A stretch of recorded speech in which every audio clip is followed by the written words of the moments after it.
Hello everyone, welcome to my YouTube channel. मेरा नाम है एलिजाबेथ। आज के इस वीडियो में हम बात करेंगे अपॉइंटमेंट्स के रिलेटेड और आपके बैंक स्टेटमेंट के रिलेटेड डिफरेंट क्वेश्चंस जो है स्टूडेंट्स मोस्टली इनबॉक्स में आके या फिर कमेंट सेक्शन में पूछते रहते हैं। तो तमाम क्वेश्चंस को मैं इस वीडियो में कवर करने वाला हूं। अगर इससे पहले आप मेरे यूट्यूब चैनल पे नए आए तो स्टूडेंट्स आपको बताता चलूँ कि अपॉइंटमेंट्स के हवाले से, स्कॉलरशिप्स के हवाले से या फिर आपकी जो एडमिशन्स के हवाले से मैं अपने यूट्यूब चैनल पर वीडियोस अपलोड करता रहता हूँ। मेरे चैनल को सब्सक्राइब करें ताकि मेरी हर आने वाली वीडियो आप तक पहुंच सके। तो चलिए स्टूडेंट, वीडियो की तरफ बढ़ते हैं और वीडियो में तमाम चीजें तफसील में डिस्कस करते हैं। सबसे पहले अगर हम बात करें अपॉइंटमेंट्स की, तो स्टूडेंट्स आपको पता है जून जुलाई के स्लॉट्स तकरीबन सारे फुल हो चुके हैं। अब जो अपॉइंटमेंट्स ओपन होंगे वो सितंबर और फिर अक्टूबर के महीने या फिर अगस्त के महीने के लिए आपके स्लॉट्स ओपन होने वाले हैं। अब कुछ इनसाइट्स पे वो फिर अगले वीडियो में मैं आपके साथ शेयर करूंगा कि क्या इनसाइट्स है एजेंट्स के हवाले से या फिर दूसरे आपके अपॉइंटमेंट्स के अपडेट के हवाले से। लेकिन ये है कि ये वीक और अगला वीक आपके लिए बहुत क्रूशियल होने वाला है, क्योंकि ये 2 वीक्स ऐसे, इन 2 वीक्स में आपके अपॉइंटमेंट्स के ओपन होने के चांसेस बहुत ज्यादा है।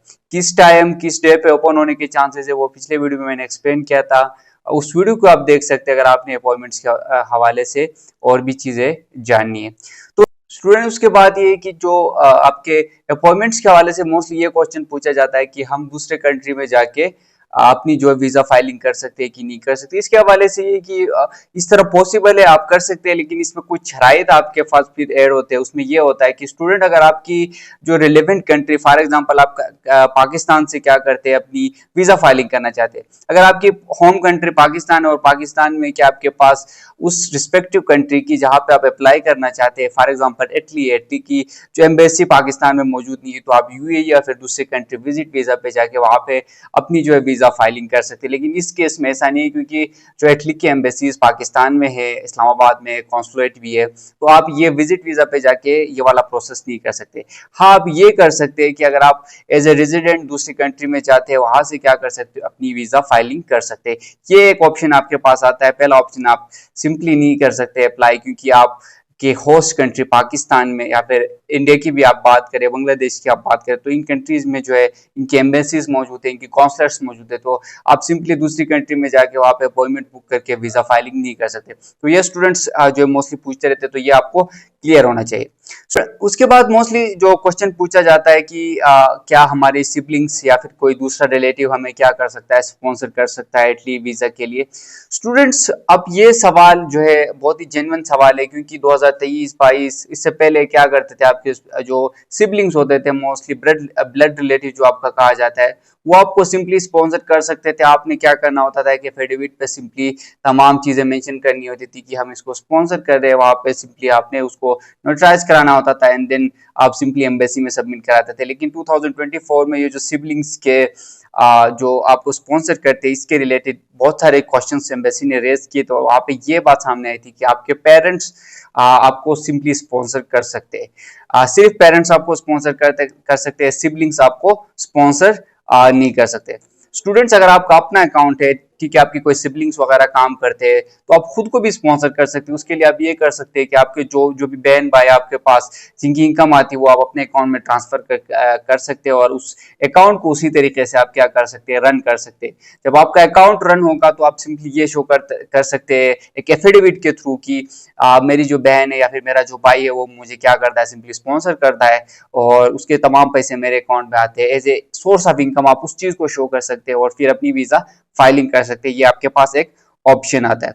स्टूडेंट्स, मोस्टली ये क्वेश्चन पूछा जाता है कि अगर आप एक साथ बहुत सारा डिपॉजिट लेके आते हैं, फॉर एग्जांपल कोई इन्वेस्टर, मोस्टली ये होता है कि आप इन्वेस्टर को कोई 2-3 लाख रुपए दे देते, तो वो इन्वेस्टर क्या करता है, आपके अकाउंट में पैसे जमा करता है और आप सिंपली अपनी वीजा फाइलिंग करते हैं ना। तो मोस्टली ये होता है कि जब आपको इन्वेस्टर फॉर एग्जाम्पल 25 लाख रुपए देता है या 30 लाख रुपए देता है, आपके अकाउंट में वो पैसे डिपॉजिट होते हैं, तो वहां पे आपको जो है रिटर्न भी शो कराने होते हैं। तमाम चीजें आपके पास ये आपके एफबीआर में तमाम चीजें आपके पास इंक्लूडेड होनी चाहिए कि वो कहाँ से आया, आपने कोई गोल्ड सेल किया होगा या फिर कहीं से भी वो पैसे आए हो, तो आपके पास तमाम चीजें प्रूफ होनी चाहिए। आपके पास चेक होना चाहिए कैश में, तो आपके पास एफिडेविट होनी चाहिए। कोई चीज आपने सेल की है तो एफिडेविट आपके पास होनी चाहिए।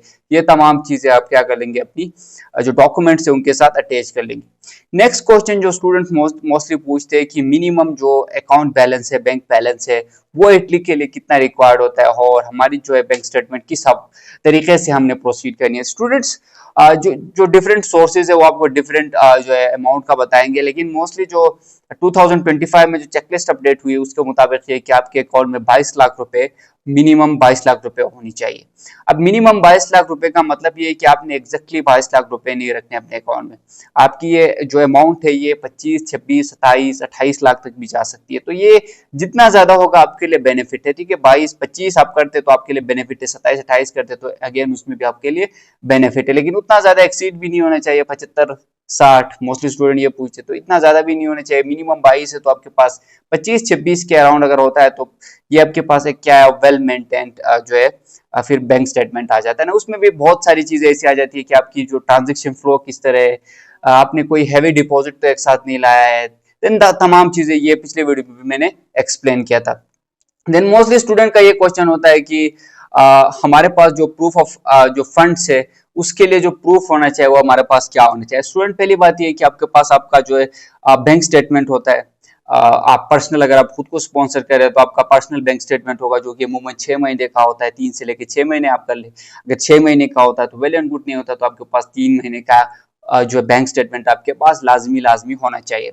अगर आप खुद को स्पॉन्सर नहीं कर रहे तो ऑब्वियस बात है आपका कोई मी या अब्बू आपको स्पॉन्सर कर रहे होंगे एज पर द गाइडलाइंस, तो उनके जो आप बैंक स्टेटमेंट है वो आप क्या कर लेंगे, उनके रिलेवेंट बैंक से जाएंगे, वहाँ पे स्टैंप वगैरह, उनके सिग्नेचर्स वगैरह, वो तमाम चीजें होंगी। देन उसमें तमाम चीजें मेंशन होगी, आपके जो अकाउंट डिटेल्स है, अब्बू का नाम, ठीक है कि नहीं, तमाम चीजें आपके डिटेल्स वगैरह, फोन नंबर, ईमेल एड्रेस, तमाम चीज वहाँ पे मेंशन होती है। क्लोजिंग बैलेंस, ओपनिंग बैलेंस कितना है लास्ट 6 मंथ का, तमाम चीजें आपके पास मेंशन होती है। तो वो एज अ प्रूफ आप सिंपली शो करते हैं। देन उसके बाद एक स्पॉन्सर लेटर होता है जिसको सिंपली आप एफिडेविट कहते हैं। वो लेटर आपने सिंपली शो कराना होता है।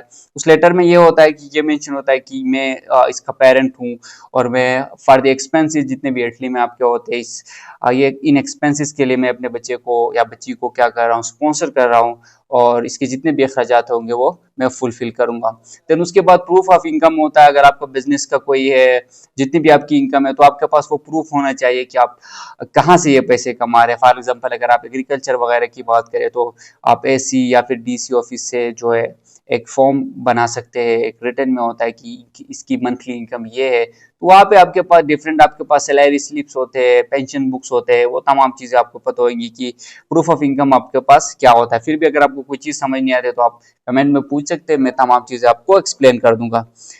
तो अगर आपको कोई स्कॉलरशिप मिलती है स्टूडेंट्स, तो that is well and good. Scholarship का जो लेटर होता है आप उसको अटैच कर लेंगे अपने जो डॉक्यूमेंट्स उनके साथ। उस केस में फिर आपके बैंक स्टेटमेंट वगैरह स्ट्रॉन्ग भी नहीं है तो आपका जो केस होता है वो आपका अगेन स्ट्रॉन्ग होता है। देन उसके बाद अगर आप किसी एजुकेशनल या फिर किसी बैंक से, मोस्टली जो पाकिस्तान में अभी बैंक्स भी लोन दे रही है एजुकेशन के लिए, डिफरेंट टाइप ऑफ जो आपके बैंक्स होती है, फॉर एग्जांपल अबीब बैंक हो गया, सुनहरी बैंक हो गया, किसी भी बैंक से आप लोन लेते हैं for the purpose of education, तो आप क्या कर लेंगे, सिंपली उस बैंक से आप एक लेटर जनरेट करवाएंगे। उस लेटर पे उनका स्टैम्प, उनकी तमाम चीजें क्या होंगी, एक्सेलरेटेड बैंक की तमाम चीजें एडअप होंगी। तो आप वो भी आप एडअप कर सकते हैं। अगर किसी बैंक से आप लोन ले रहे हैं तो ये भी आपके पास क्या होता है कि एडिशनल बेनिफिट होता है, जो कि मोस्टली आपको एजेंट्स या फिर जो भी आपके कंसल्टेंट्स है वो आपको नहीं बताएंगे इस हवाले से। स्टूडेंट उसके बाद मोस्टली जो क्वेश्चन आता है, who can sponsor an applicant for at least study visa. Mostly ये है कि 2024 में, जिस तरह मैंने पिछले एक्सप्लेन किया कि 2024 में जो क्वेश्चन रेज हुए थे कि सिबलिंग्स आपको स्पॉन्सर नहीं कर सकते, उसके बाद से तमाम चीजें चेंज हो गई। अभी आपके पेरेंट्स से आपको स्पॉन्सर कर सकते हैं। देन उसके बाद how should be the bank statement manage to ensure it's strong, यानी आपका जो बैंक स्टेटमेंट है वो स्ट्रॉन्ग है कि नहीं, या आप किस तरीके से अंदाजा लगा सकते हैं, या फिर किस तरीके से आपको पता चलेगा कि आपका जो बैंक स्टेटमेंट है वो स्ट्रॉन्ग है कि नहीं। स्टूडेंट इसमें सबसे पहली बात आती है कंसिस्टेंसी की। फॉर एग्जांपल कंसिस्टेंसी में ये आता है कि आपकी जो इनकम आ रही होती है वो किस तरीके से आ रही होती है। कंसिस्टेंसी होती है 1 महीने बाद, 2 महीने बाद, 15 दिन बाद, 20 दिन बाद। तो ये कंसिस्टेंसी होनी चाहिए। आपके 3 से 6 महीने का जो आपका ड्यूरेशन होता है, जो टाइम पीरियड होता है, उसमें कंसिस्टेंसी एक जो है आपके पास मैंडेटरी वो होता है, स्टेप होता है जहाँ पे आपका ये शो होता है कि आपकी जो बैंक स्टेटमेंट है वो स्ट्रॉन्ग है कि नहीं है। तो उसके बाद ग्रेजुअल डिपॉजिट अगर आप कहीं से ग्रेजुअल डिपॉजिट, फॉर एग्जांपल आपने गोल्ड सेल किया है, जमीन सेल की, और आपके पास कोई 20 लाख रुपए आ गया, 15 लाख या 10 लाख रुपए आ गया, आपने क्या किया, एक साथ लाके अपने अकाउंट में डिपॉजिट कर लिया। तो इस डिपॉजिट का आपके पास सपोर्टिंग डॉक्यूमेंट्स होने चाहिए। फॉर एग्जांपल आपने अगर लैंड सेल किए तो लैंड की जो रिसिप्ट्स वगैरह है वो होने चाहिए। बिजनेस इनकम है तो आपके बिजनेस इनकम के डिटेल्स आपके पास होने चाहिए, क्योंकि ये लार्ज डिपॉजिट का जो मसला होता है वो अमूमन स्टूडेंट से इंटरव्यू में भी पूछे जाते हैं कि ये आपके पास आपकी इनकम थी, अचानक से ये डिपॉजिट कहाँ से, तो सपोर्टेड डॉक्यूमेंट्स होंगे तो आपसे वो क्वेश्चन पूछे ही नहीं जाएंगे। Sufficient balance, student sufficient balance का मतलब ये कि 22 लाख आपकी मिनिमम जो है रिक्वायरमेंट है, तो आपके अकाउंट में मिनिमम 22 लाख तो होने चाहिए। उससे ऊपर जितने भी हो वो आपके लिए बेनिफिट है एडिशनल, लेकिन आपके अकाउंट में 10 लाख रुपए होते हैं तो फिर आप एम्बेसी में जाके क्या वीजा फाइलिंग करेंगे। तो उस केस में आपका जो अकाउंट स्टेटमेंट होता है या बैंक स्टेटमेंट होता है वो अगेन स्ट्रॉन्ग नहीं होता। देन उसके बाद स्टूडेंट्स आप किस तरीके से ऑथेंटिसिटी ऑफ द डॉक्यूमेंट्स आप कह सकते हैं, यानी अगर आपने जो डॉक्यूमेंट जनरेट किए वो फेक डॉक्यूमेंट्स तो जनरेट नहीं किए। मोस्टली आपको एजेंट्स ये बताएंगे या फिर मोस्टली आपको कंसल्टेंट ये बताएंगे कि हम आपको फेक लेटर जो है एक बैंक स्टेटमेंट जनरेट करके देंगे। मोस्टली 2024 में भी ये बहुत सारे केसेस आए थे जिनकी वजह से स्टूडेंट्स को रिजेक्शन का सामना करना पड़ा था।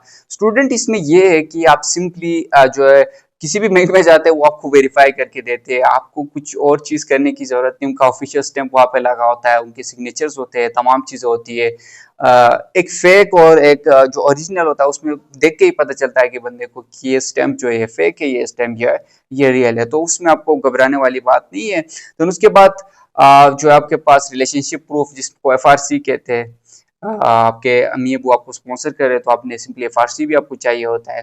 फैमिली रजिस्ट्रेशन सर्टिफिकेट कहा जाता है, जब आप नादरा जाएंगे तो वहां से आपको फैमिली रजिस्ट्रेशन सर्टिफिकेट भी मिलेगा।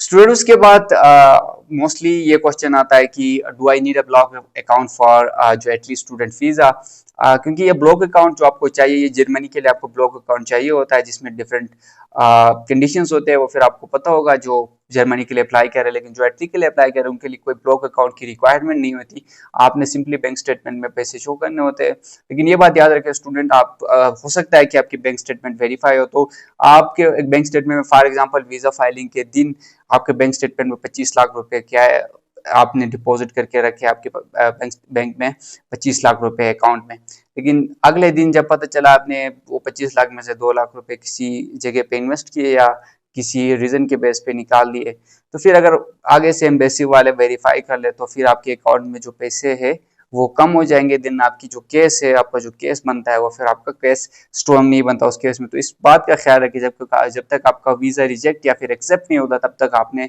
पैसे जो है विड्रॉ नहीं करने अपने अकाउंट से। देन स्टूडेंट उसके बाद मोस्टली क्वेश्चन ये पूछा जाता है कि आपका जो अकाउंट स्टेटमेंट होता है, आपका जो बैंक स्टेटमेंट होता है, उसके ऊपर जो सर्टिफिकेशन या फिर जो भी चीज़ है उसमें क्या क्या चीज़ें इंक्लूड होती है।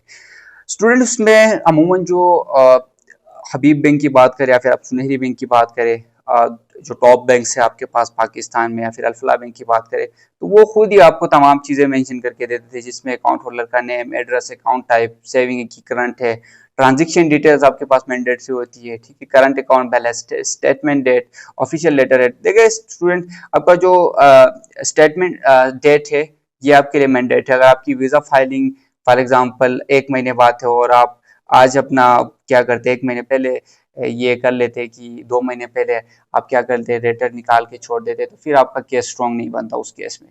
आप सिंपली क्या करेंगे, आप 15, ये आपको एक दिन में आप वो बना के दे देते, इसमें कोई ऐसी बड़ी बात नहीं है। 15 दिन बाद, 15 दिन पहले कर ले या फिर 10 दिन पहले कर ले, ठीक है। 2-3 महीने पहले आप जनरेट करके अपने पास रखेंगे, मैं अकाउंट की जो है अपने डॉक्यूमेंट्स की प्रिपरेशन कर रहा हूँ तो ये चीज़ भी मुझे चाहिए। कुछ डॉक्यूमेंट्स ऐसे जो आपको एक दिन में मिल जाती है, फॉर एग्जांपल आपकी जो इंश्योरेंस वगैरह है वो भी आप एक दिन में कर सकते हैं। तो ये इन डॉक्यूमेंट्स के हवाले से कोई टेंशन लेने की जरूरत नहीं है, बस ये है कि आप ट्रांजेक्शन्स वगैरह करते रहे और तमाम चीज़ें प्रिपेयर करते रहे। उसके बाद मोस्टली ये क्वेश्चन पूछा जाता है कि is health insurance mandatory. Yes, health insurance जो है आपके पास मैंडेटरी होता है, जिसमें 30K जो आपके पास फिरोज होनी है वो आपके पास कवरेज होनी चाहिए, एटलीस्ट 30K। ठीक है, मैक्सिमम कितना भी हो सकता है, 40 हो सकता है, 50 हो सकता है। ये डिफरेंट जो इनके कंपनीज है जिनको इन्होंने अथोराइज किया हुआ है, उन कंपनी से आप इंश्योरेंस पॉलिसी ले सकते हैं। लेकिन अगर आपने हमसे अपनी इंश्योरेंस पॉलिसी का आप बनवानी है तो आप हमसे भी रब्ता कर सकते हैं। मैं भी आपको इंश्योरेंस पॉलिसी बना के दूंगा जिसमें तमाम चीज़ें आपकी इंक्लूडेड होंगी, जिसमें फ़्लाइट बुकिंग, जिसमें होटल बुकिंग, जिसमें आपकी इंश्योरेंस में हेल्थ एंड ट्रैवल कवरेज, तमाम चीज़ें इंक्लूड होंगी। Can I apply if I am in my final semester? Mostly ये क्वेश्चन भी पूछा जाता है। तो अगर आप फाइनल सेमेस्टर में तो आप इटली की यूनिवर्सिटीज़ के लिए अप्लाई कर सकते हैं होप सर्टिफिकेट के बेस पे। देन जब आपकी डिग्री आ जाएगी तो आप सिंपली अपनी डिग्री की जो वेरिफिकेशन करके आप उनके ऑफिशियल जॉब पोर्टल्स होते हैं उस पर अप्लाई कर सकते हैं और उस पर अपलोड कर देंगे। स्टूडेंट, ये कुछ चीज़ें थी जो मोस्टली मुझे पूछे जा रहे थे, तो मैंने सोचा कि इसके ऊपर डिटेल में वीडियो बना लूँ, क्योंकि बहुत सारे ऐसे स्टूडेंट हैं जिनके सेम क्यूरीज होते हैं। तो एक ही बार में ये तमाम क्यूरीज जो है रिजोल्व करना इजी रहेगा मेरे लिए भी और आपके लिए भी। So student, I wish you very best of luck कि आपकी जो है आपको अपॉइंटमेंट भी मिले, आपकी वीज़ा फाइलिंग भी हो और आप सिंपली फ्लाई कर ले बाहर के लिए। और कोई भी क्वेश्चन हो तो आप कमेंट सेक्शन में भी पूछ सकते हैं। अगर आपकी डिटेल में हमसे कोई रब्ता करना है तो आप हमारे साथ 1-on-1 सेशन भी बुक कर सकते हैं। उसके लिए आप हमसे रब्ता कर ले व्हाट्सएप पे। 1-on-1 सेशन के लिए मैं आपको डिटेल्स वहाँ पर प्रोवाइड करूँगा। So thank you so much for watching this video.